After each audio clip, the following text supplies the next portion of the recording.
Okay, welcome again for this lecture. Am I audible now? Just to ensure. Yes, sir. Yes, sir. Yes, sir. Right. So we'll start today the design of levers. Okay, another topic in the same unit. Actually, a simple topic. If you understand what I am talking about this, then it's not very. If you pay attention, rather, I will say, if you pay attention very clearly, it is not at all difficult, and you can very well solve the numericals. But if you miss the connections, then there will be a problem, because I realize that few students only log in the system and then do their routine normal work. This should not actually happen. But if you, I'm very sure if you concentrate, it's not very difficult. It's very easy. So lever, we will start. Design of levers. A lever is a rigid bar pivoted at one point. Necessarily, it should be pivoted. Okay, it is pivoted at one point, which often called as a fulcrum. So in my discussion, many times I use this word fulcrum. So fulcrum is nothing but what? Pivot. Okay. So this rigid bar, a lever which we call pivoted at one end, is used to overcome the load. Overcome the load with the application of effort. For example, if you see this, a simple schematic sketch, this is one, say, platform, and it is, say, hinge at this end.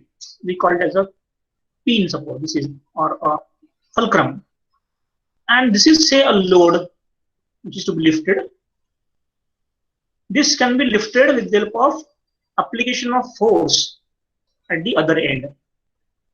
Okay, this is a simple sketch of the lever. So what is this is a load which is given load in any form. We will come to know when we see the engineering applications for the same. And you want to overcome this load with the help of effort. Effort is now a man-made effort, suppose. So this is nothing but a simple lever. Then one another definition which is always associated with this is mechanical advantage. Mechanical advantage is nothing but the ratio of load to effort, or equal to load arm length. This is a load arm length, this one. That is distance between the load and the fulcrum is load arm. So load arm length to effort arm length. This is a effort arm length. Right? This is also called as this ratio is also called as a mechanical advantage. Necessarily, we always expect that a large amount of load is to be lifted with a very small amount of effort. Effort is man-made. We are applying effort. So we definitely want that effort should be less. So large amount of load is to be lifted with a very small amount of effort. And when this will be possible? When you have the effort arm very long. Because if you see something like this is suppose here somewhere there is a load, right? Load, say L, I will suppose, and here somewhere effort, right? This is effort E or effort, say, P. Then, as per the equilibrium condition, this load into this load arm should be equal to this effort into this effort arm at equilibrium condition. And therefore, to lift a very large amount of load, this should be more. If this is more, effort arm length becomes more, right? Okay, then you can get the mechanical advantage. Something like this I am talking, right? Okay. There is some mistake. I will clarify the mistake now. I will again clarify the things properly in the next few slides. Now see, there are classes of lever. There are some classes of lever. First class lever, second class lever, third class lever. Now these classes of lever, this definition or say this classification actually sometimes is not given in the textbooks. But In the reference book, you will find somewhere the different classes of the levers. And therefore, we must understand what are these classes. Okay. So, the first class lever is when the fulcrum is in between the load and the effort. Now, in this diagram or in this schematic animated view, you can see that R actually is a load. Okay. The word notation R is given actually there, but actually this is a load, okay, labeled as R. So fulcrum when is in between the effort and the load, depending on the individual arm length. I mean this arm length and this length. Depending on the individual arm length, the mechanical advantage can be less than 1 or more than 1. Okay, because this fulcrum can be here also, very near to this effort. This also can happen. But when fulcrum is in between the effort and the load, then it is called as a first class lever. Okay, and some attributes, some features which are associated with this first class lever are: it changes direction of the force. Is it? Because if this part of the lever goes downward, this will move upward this way. So it will change the direction of the force. Then it can magnify speed and distance. Why it is so? Because this way you can say again, if this is a fulcrum, if this arm length is smaller, this arm length is larger, and if it turns by some angle theta, is it? Then this arc distance and this arc distance are different arc. Is it? So distance is different. It means the movement of the load and the effort, these are different distances. So it can magnify or reduce the distance and the speed also. Why speed? Because if it turns by some omega angular velocity and this is some r, then tangential velocity is equal to r into omega. Right? Therefore, it can magnify or it can reduce. I should actually very precisely, it can reduce also. These speed and distance are all features or attributes associated with the class 1 or the first class lever. Examples of this in a day-to-day life, you can see seesaw, which we see the figure, is example of class 1 lever. Crowbar and scissors are again examples of the class 1 lever. Here, what I meant to say, this is called as a crowbar. This one, to remove the nails from the wooden platform. Suppose to remove the nails, this type of what do you say? Some equipment say is used. The operator apply the force at this end here. He apply the force here. And you want to remove this nail. So you want to remove the nail means this becomes your load. The resistance to remove the load becomes your the resistance to remove this nail becomes your load, and you apply the effort at this end. And therefore, this becomes momentarily a pivot point, because about this point it turns. Right? So this becomes a pivot point. So naturally then, since this is very small and this is very large length, that's why mechanical advantage actually is more in this case. Okay. Now, so this is an example of crowbar. Then scissor. If you want to cut something, the resistance to cutting actually is nothing but shear. In our design of machine element language, you can say that cutting is nothing but a shearing of that paper or shearing of any hard material if you are cutting it with the help of some scissor. So the load, that becomes your load, the resistance to cut is load, and what you apply is apply the force here. Right? So this becomes a fulcrum. So this is again, fulcrum is in between the load and the effort. That's why this is a class 1 lever.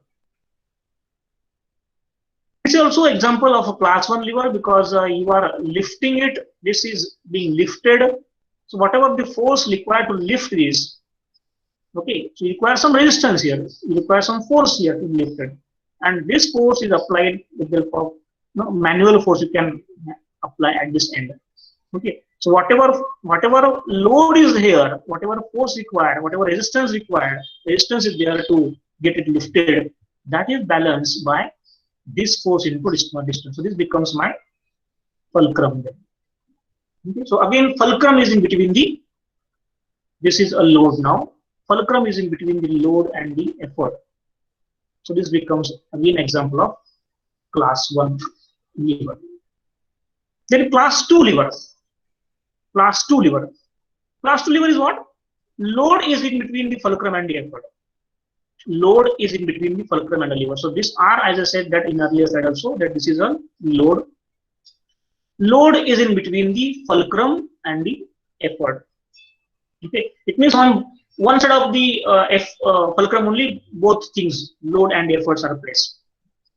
Right. So here the effort length is more, right, and the load length is less. Effort length is more, load length is less, and that is why in the very first slide I said that actually there was one mistake. Okay, that arm length actually was opposite. Okay, so if that was mechanical advantage will be equal to the larger length, effort length divided by the load arm length. That is a correction. We will come back again to that side. So mechanical advantage is always greater than 1 in this case because effort arm is always more. So therefore I will correct here the first slide which that was a mistake there was change in the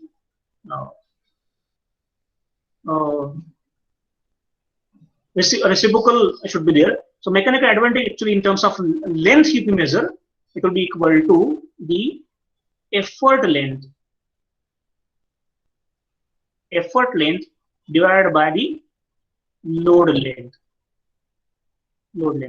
But of course, if you in terms of force if you measure, it becomes a load divided by effort. Okay, so that was one mistake there in the first slide. Mechanical advantage is load divided by effort, but if you put in terms of distances, okay, it becomes mechanical advantage is equal to effort length divided by load length because it will balance the equilibrium. Now you will get the equilibrium condition. I hope I made it clear things. In the first slide, if I go back to the first slide, this is this is a reverse thing. Okay, this should be effort. There are the mistake, and this should be load. This is correct, right? Okay. So second class lever. So load is in between fulcrum and the effort. Again, some features. It can multiply it will multiply the effort force. Now multiply effort force means don't go by the dictionary meaning of this. Multiply the effort force. What the underlying meaning of this is that you require little less effort as compared to load. This is the meaning of this multiply effort force. Okay, don't go by the exact meaning of multiply. Multiply effort force here, it means actually you require little less effort as compared to the load. Okay, in that sense it is said here. Okay, so if you are not happy with this, you can just erase it. Okay, but mechanical advantage is always more than 1 because effort is placed at far distance. So that's why it is always more than 1. Examples of these are nutcracker, bottle opener, wheelbarrow. Some examples I put in the form of some pictures. This is a second class lever because this is a nut to be cracked and it requires some force, some amount of force. That's why whatever force you apply here, I will say in terms of resistance, there is some resistance to get it cracked. There is some resistance to get it cracked. You want to overcome that resistance, then only it will crack. So that resistance, what I said, overcome to the resistance required to crack this or resistance to be overcome to crack this nut. That is a load, and to overcome that, you will apply some force. So if you write the equation of the equilibrium, this load arm, this way, this into this distance should be equal to applied force, this force into this distance, perpendicular distance. Okay. So this way, fulcrum is at the one end, load is in between this. So mechanical advantage is now again more here, more than one here. This is example of second class lever. Same thing here also. This is a wheel borrow. This in our college also you can see this. Some some employee, some responsible person, they carry some garbage here, right? And then they put the garbage here and they carry this. What they do? There's a single wheel here. What they do? They little lift this. So when you lift this, this becomes a hinge. Single point becomes a hinge. This becomes a hinge point. And just imagine that this is not. This is lifted. There is no contact. Okay. So effort is placed here, and material is somewhere here. Okay. So you can think that somewhere there is the CG of this. Okay. If suppose uniformly distorted material is there, you can have that CG somewhere here, and that is nothing but a load. Okay. So this load is to be now lifted. Okay. When you lift this, it becomes this becomes my hinge point or fulcrum point. So again, effort into effort arm is equal to load into load arm. By this way, you will get the equation of equilibrium, and therefore effort arm length is always more than the load arm length. Therefore, again, the class. This is an example of class 2 lever where mechanical advantage is more than 1. Then third class lever, effort is in between the fulcrum and the effort is between the fulcrum and the load. Earlier in class 2, load was in between the fulcrum and the effort. Now here the effort is in between the fulcrum and the load. Right? So if you see now, the mechanical advantage is always less than 1. Why? Because the effort arm length, if I say this as effort arm length is always less than the load arm length. This is my load arm length, right? And this is my effort arm length.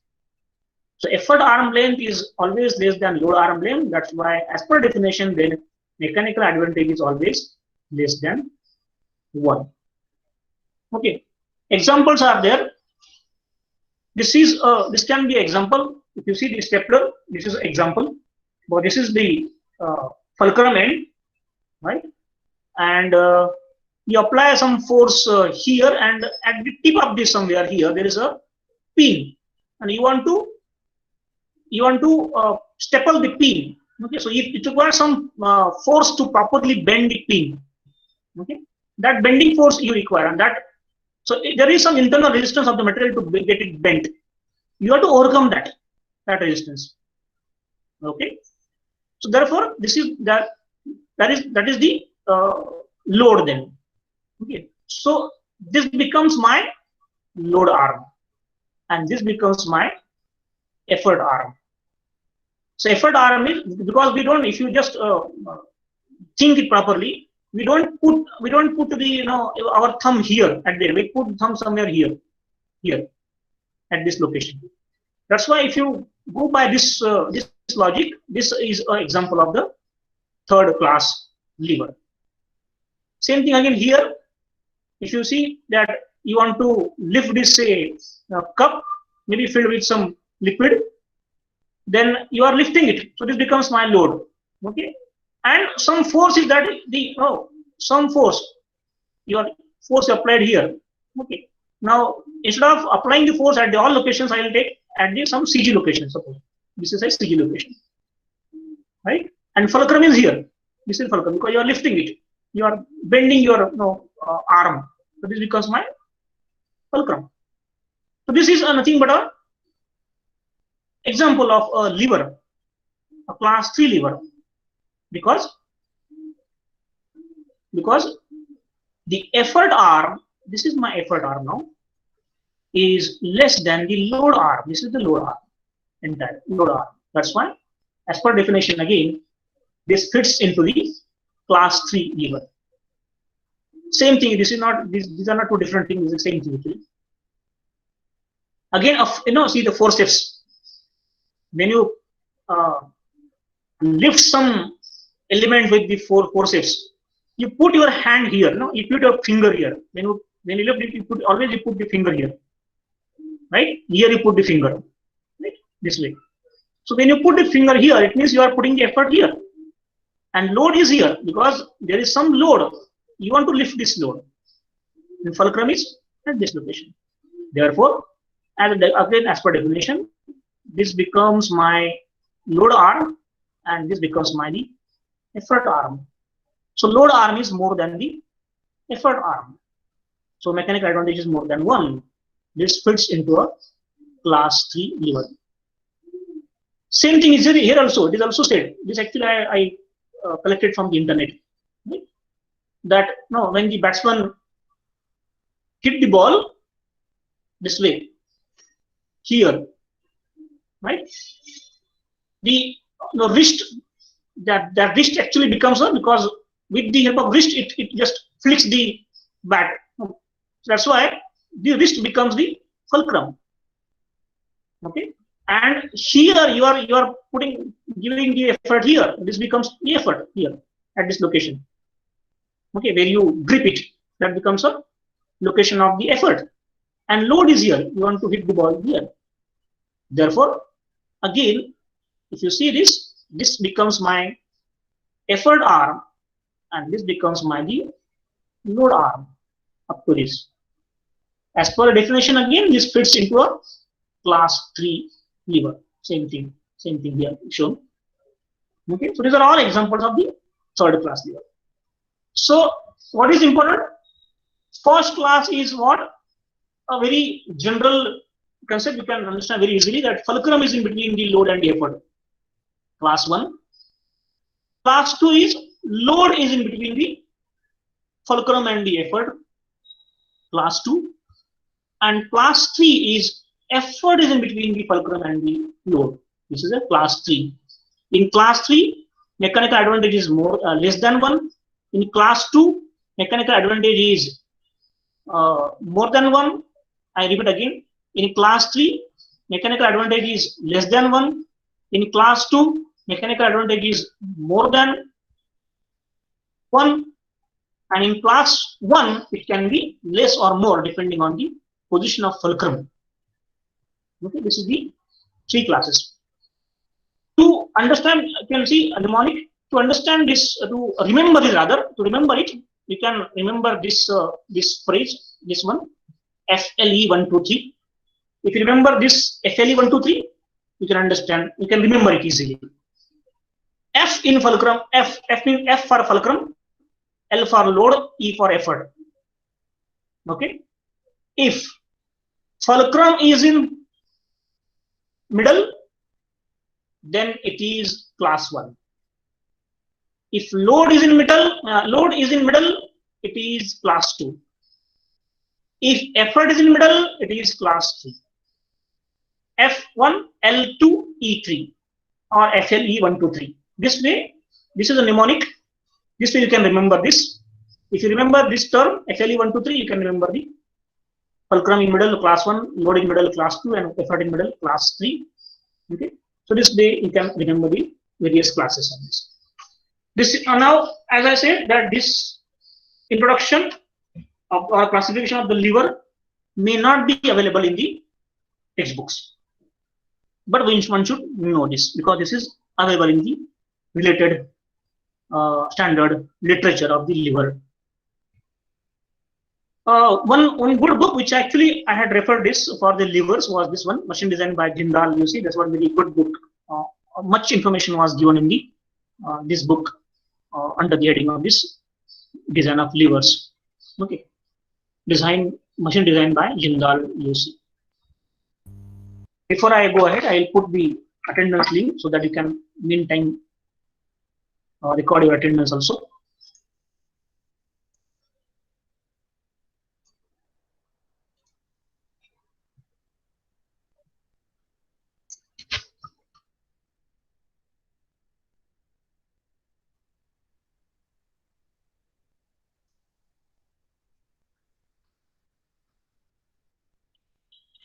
Let somebody just check once again whether it works or not.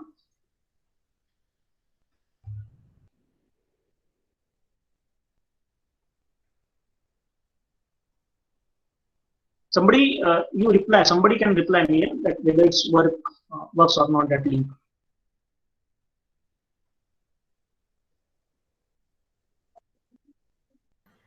So the link is showing that it is automatically closed Give at me one 12:30 more minute, p.m. then I will do, because earlier lecture was earlier. No, we had earlier plan.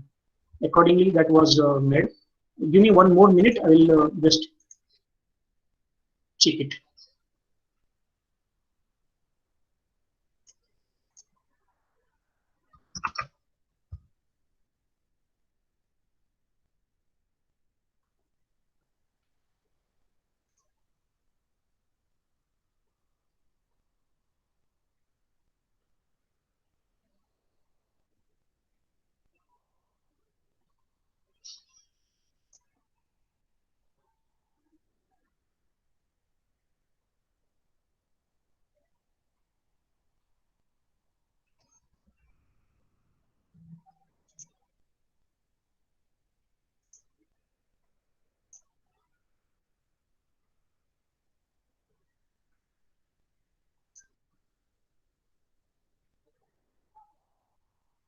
Okay, now somebody can check.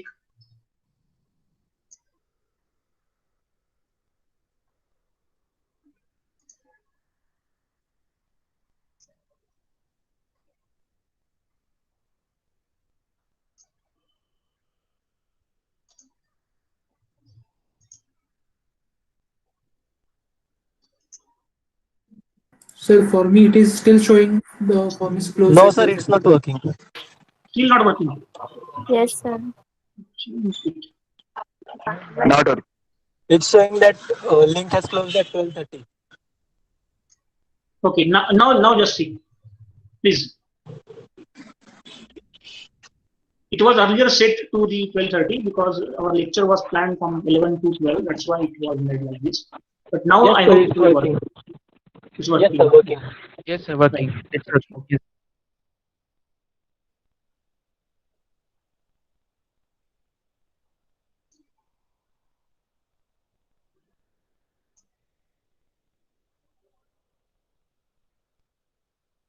I'll give 2 minutes to fill that because somebody may say that we are busy in the filling the attendance. That's why I just wait for another minute.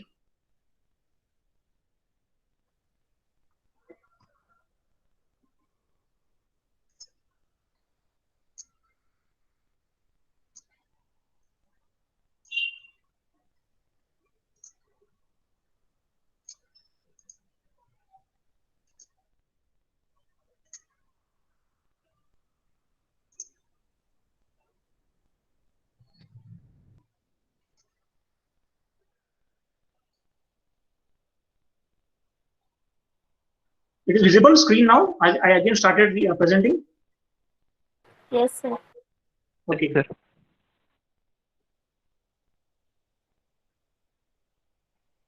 All right. Now, with the introduction of this design of introduction of levers, types of lever, no, the position of fulcrum, accordingly arm length, load length, equation of equilibrium, etc. Then we'll come to our point that how to design this. And when we say design of levers means what? What exactly we want to find out? That we have to see. Before doing again that, just go through some examples, say engineering examples. Now, this is the lever safety valve which is used in the boiler. Lever safety valve. Here there is a steam pressure. This is a steam pressure, right? And this you can say a valve, and this is designed in such a way that if this crosses the pressure, if the pressure exceeds certain predetermined preset limit, then then this will open. This will open. So this way it has to be designed. I repeat again, this lever safety valve is used in the boiler where arrangement is to be made so that this will get lifted when the pressure inside the boiler exceeds certain limit. If it exceeds a certain limit, the pressure becomes more, corresponding force becomes more, and that's why this will be lifted. But till that time, when the force is not exceeding the limit, till that time, this is balanced, this force is balanced by the dead weight. You can see at the other end. So suppose if I say that, let us say suppose you are designing some pressure vessel or some boiler, say there you say that it should not exceed the 10 bar pressure. So when before 10 bar pressure, corresponding to the area, the pressure into this cross-section area will be equal to force. So whatever that force value comes, that force will be balanced by this dead weight. So at this stage, then if you write the equilibrium equation, it will be equal to, this becomes my load now, is it? Because this is a load and this is my effort. Okay. So how much load you require here? Question is how much effort you require here? How much load you require here? So what is that force beyond which you should open or below which it should not open? That force, it means that load into this distance. This is my fulcrum. This is the load arm, and this becomes the effort arm. Okay. So this is again a very classical example of the lever, which is used in the engineering application, that is in boilers. This is called as a lever safety valve. I hope you understand the application and the function of this. This is a crank lever, say. It's very simple now. Day-to-day life we use this. If you want to turn this, shaft, say, you require some tangential force. Is it tangential force? I can say tangential force, suppose from this towards my side, coming out of the screen, display force I require. Same force, this force you cannot give the force here, or if you require here, it will be large amount of force here. You can give it at the other end. Okay. So whatever force you require here to rotate this, that becomes my load about the center of rotation. Right? So this becomes my load. Whatever force required here to rotate this becomes my load.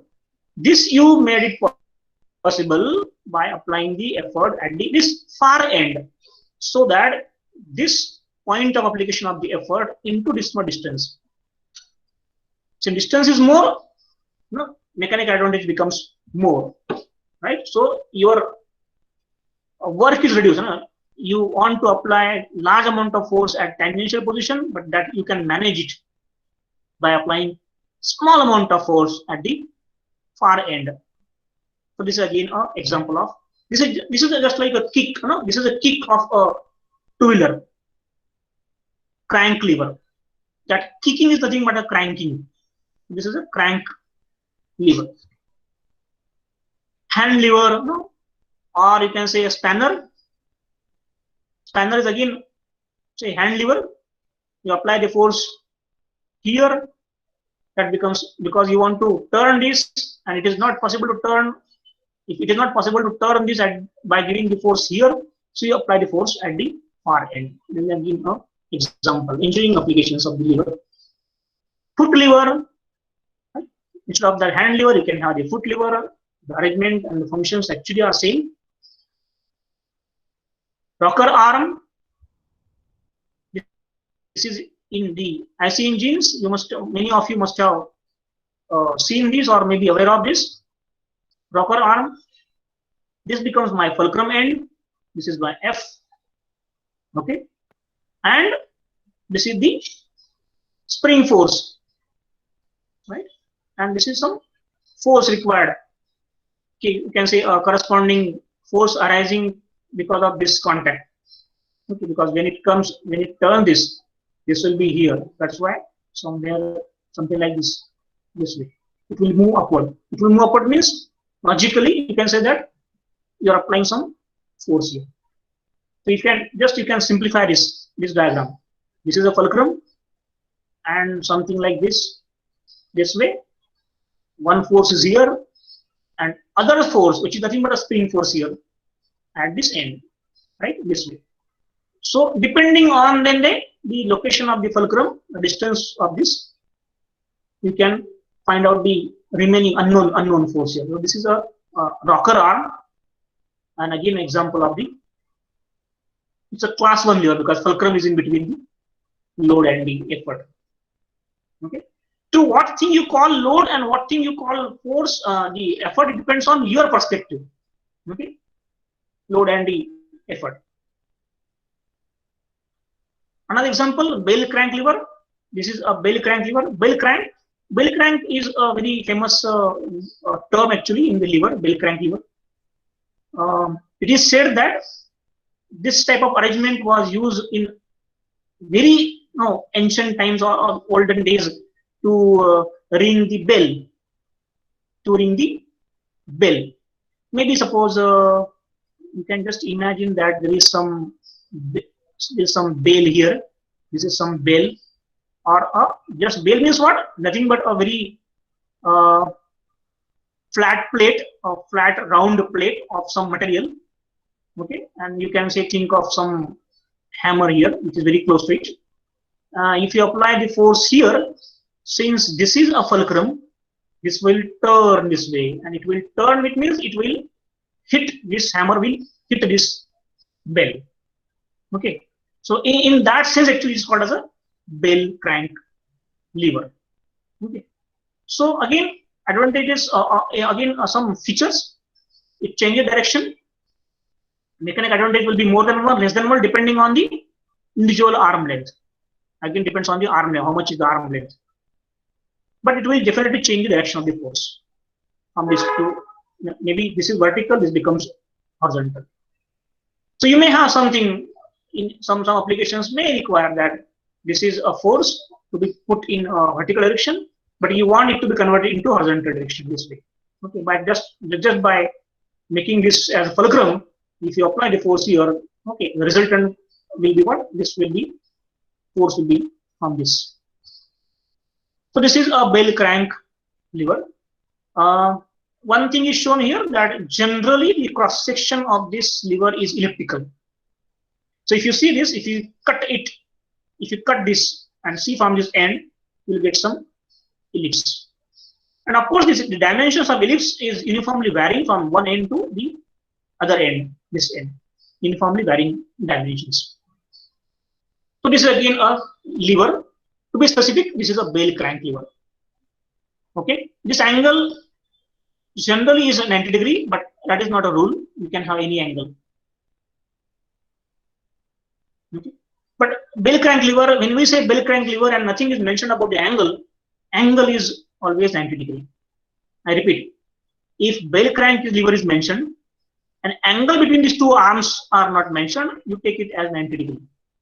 Because bell crank actually is 90 degree. But there are some numericals when the word bell crank is used, bell crank word is used, but angle is not actually 90 degree. It's more than 90 degree. This also can happen.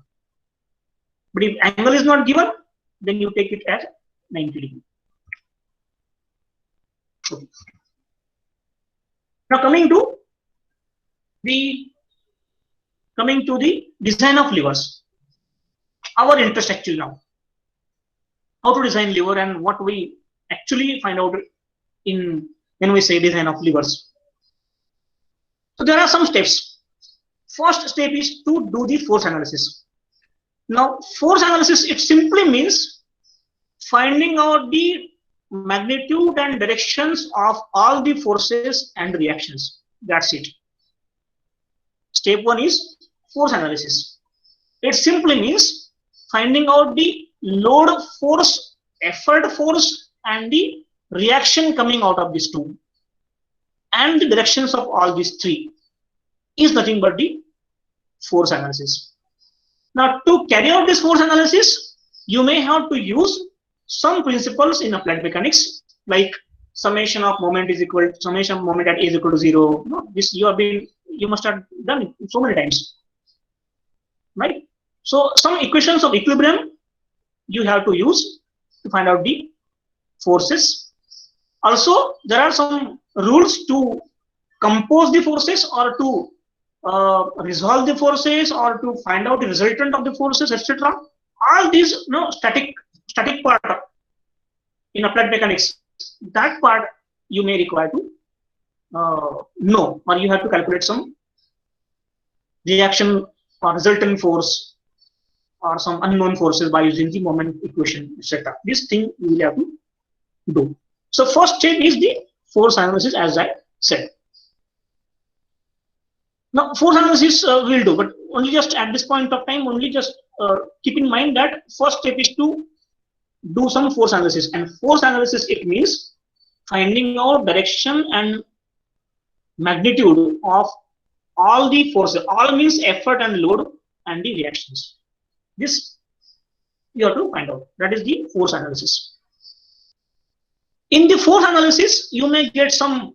If you get something like this picture, it's very easy because all forces are in same directions. That is why if I use the equation of equilibrium, then this is a resultant. That's why this is say effort, and this is say this is suppose load, and this is effort. You can use the equation of equilibrium. Okay. So if suppose you want to find out the resultant, and this is one force and this is another force, simply addition or subtraction of these two depending on the direction of forces, you can find out the resultant of this two forces. So resultant you can find out very easily if the forces are vertical only. But if the forces are not exactly vertical, if they are inclined, like the one that is shown here, one force here and other force here, one of these forces is effort, other force is the load. Then in that case, if you write down the equation of equilibrium, you have to write down this way. This way, like L1 is perpendicular to this perpendicular distance from the fulcrum to the line of action of force. Because when you write down equation, F into distance equal to P into distance. Which distance? But not this distance. See, I repeat again. If you compare this with this problem, I mean earlier problem, in fact, this way, right? If suppose this is the fulcrum, and this is the one force, another force, okay, this way. So this force into this distance equal to this force into this distance, that we understand. But when the force is not vertical, then distance must be perpendicular to the line of action of force. That only you have to remember. So F into distance, the distance must be perpendicular to the line of action of the force. Same thing here also. P into distance. When I say P into distance L1, suppose, that becomes a distance between the fulcrum point and the point of application or the line of action of the force. So this is perpendicular. This is perpendicular. So many of you are all must be aware of all these things, but this may be repetition for few of you. Okay. So that is about the distances. To find the reactions, you can find the reactions because you also must have solved so many number of problems when at one point one inclined force, at other point other inclined force, and there is one fulcrum here. Find out the reaction. Okay, so you must have done so many problems to find out the reactions here. Okay, one of the ways is to resolve this into two components. One is horizontal component, other is vertical component. Same thing here, vertical, horizontal this way, and then summation of all forces in x direction 0. Summation of all forces this way something. Summation of all forces in x direction square plus summation of all forces in y direction square this way equal to resultant. This also you can do. This is one way.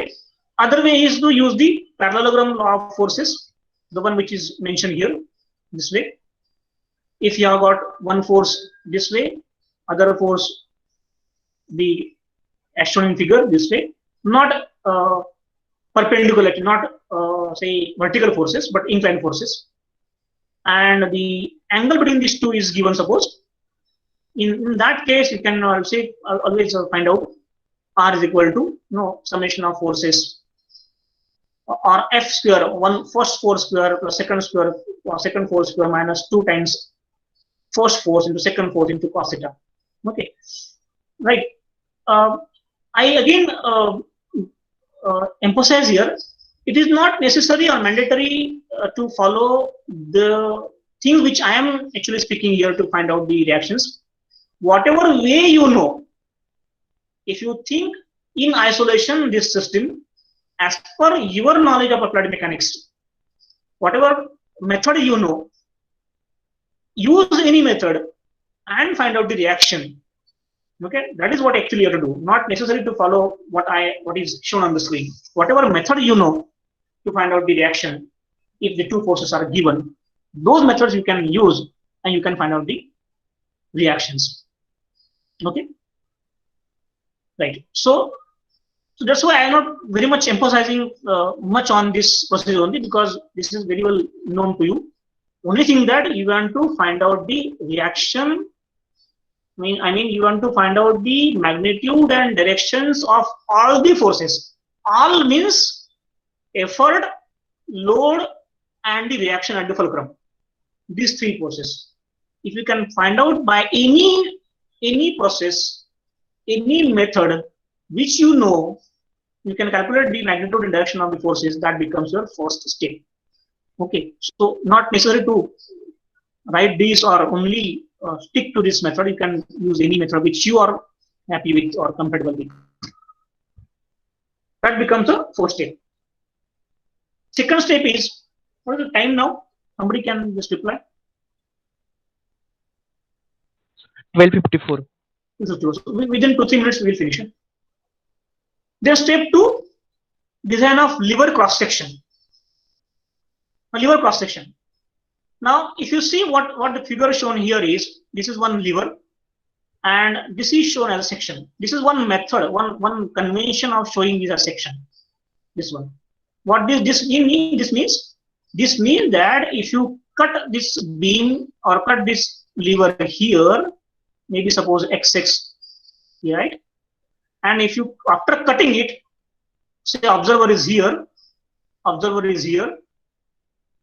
if you cut this, any surface between any part between the observer and the cutting plane, this part I mean is removed, kept aside, and what you see then a cut part. That cut part, the profile of that cut part is a rectangle, which is shown here. This is the meaning of this convention. This is called the revolved section. Okay, this section was here revolved and placed here, but the convention is the convention of showing a cross section of this lever. This is the cross section of the lever, rectangle. So lever cross section can be rectangle, the lever cross section can be elliptical. Okay. Now coming to an important point, that if you want to find out design the lever cross section. Design the lever cross section means you decide what shape you want, and once you decide the shape, what are the dimensions of that shape. By giving the answers, these 3 answers, it means you are designing the lever cross section. Now question comes then, if I compare this with this simple problem, that if I want to pull this bar having the circular cross section or a rectangular cross section by axial pull, say P, we write down the equation. We immediately, it comes in my mind that this is subjected to some axial tensile force. That's why Stress induced is tensile stress. That's why immediately I will write equation sigma T is equal to force by cross-sectional area. Now, if I say the cross-sectional area is not circular, it is a rectangular one in which one dimension is D and another dimension is B, then I can write this is P divided by B into D. This becomes my equation if it's a rectangular cross-section. Why I written this equation? Because I understood that tensile stress is there. Same thing you think on the same line here, that if you want to find out the dimension of this cross section, you find out what type of load is acting on this cross section. The answer is that load acting is a bending moment. Type of loading is a bending moment, because this is, if you just forget about this part, if I draw from fulcrum to this is a fulcrum, okay, from this, and force is here. Every cross section is subjected to what? Bending moment. Every cross section subjected to bending moment. Obviously, I will say that if every cross section is subjected to bending moment, which bending moment I should take? Naturally, answer comes that bending moment which is maximum bending moment. So therefore, this will be a maximum bending moment, and that is why if this is a fulcrum end, okay, here you get a maximum bending moment. Now whether you take it here or here doesn't matter, okay, because here the lever cross section ends here, suppose. So that's why this force into this much distance becomes what? The bending moment, right?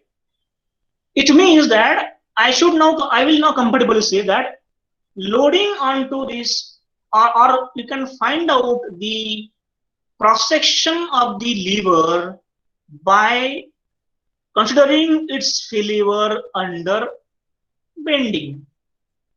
The moment I say that, I can write equation sigma B is equal to M upon Z or M upon I by Y. What is M? M is a maximum bending moment occurring in the cross section of lever, and that maximum bending moment is nothing but this force into this maximum distance. So this you can find out, because if you know already all the arm length and the force, you can find out the bending moment. I is moment of inertia of what? Of circular, of this cross section. This cross section can be circular, can be rectangular, can be elliptical. For each cross section shape, I can write down the equation for the moment of inertia. And Y is equal to distance between the neutral fiber and the outermost fiber. In this case, this becomes this much distance is Y. This much is Y. So by somehow you can find out this M I Y sigma B. Now in the entire equation, one of the dimensions of the lever cross section becomes unknown. This you can equate to permissible. If you equate this to permissible, the cross section of this can be found out, because I will consist of some term of cross section of the lever, and then you can find out that. Okay. So today now, then I will not go ahead here. Okay, just to summarize, to sum up this, that we found out, we first have seen the various classes of levers. Then we found out the engineering applications of these levers, and then we started talking about the design of levers. Design of lever, step one was to find out the forces and the reactions. Whatever method you know to find out the reaction and the forces, because you solved so many number of problems so far in the force system. Some forces are given and find reactions at some end. By using that logic, that method, we can find out the reaction and the forces, magnitude and direction of the reactions, and the effort and the load. That becomes your first step. Second step becomes the design of lever cross section, and here we found that lever cross section can be considered under bending moment. So you anticipate its failure under bending. The moment to anticipate its failure under bending, I can write down the equation of bending stress m upon I by y corresponding to cross section given. I can put the value of equation of I and y. In the entire equation, I will see something unknown. That unknown I have to find out, and hopefully that unknown will be nothing but the liver cross section. So this way you find out liver cross section. Okay. There is something more again here in the further steps, but then today we will stop here. Is there any problem so far? You can please ask.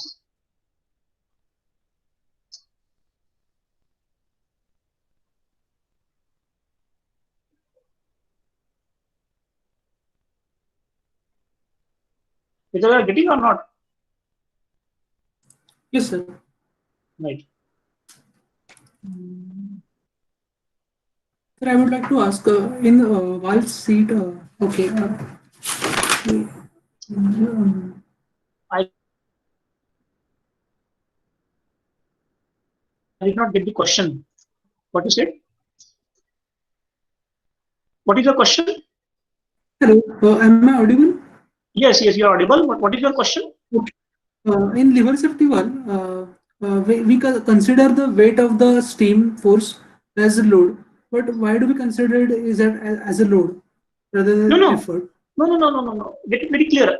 I am not saying it load or effort. It depends on your perspective. I again say. Okay. Here in the design of liver, that is not a question to what is called as a effort or to what thing is called as effort or to what thing is called as a load. That is not a question. You can comfortably choose. It depends on your perspective. It depends on your what is your focus. Whether your problem is to find out how much load is required. This is your problem at the end of the lever, or your problem is what is the force required to balance that much load. Okay, that means effort or load doesn't matter. No, definitely not. Because finally you're writing equation. What you're writing equation? Load into load arm is equal to effort into effort arm. That's it. To which thing you call load and effort, that is not going to affect in the design of lever. Okay. Yes, thank you.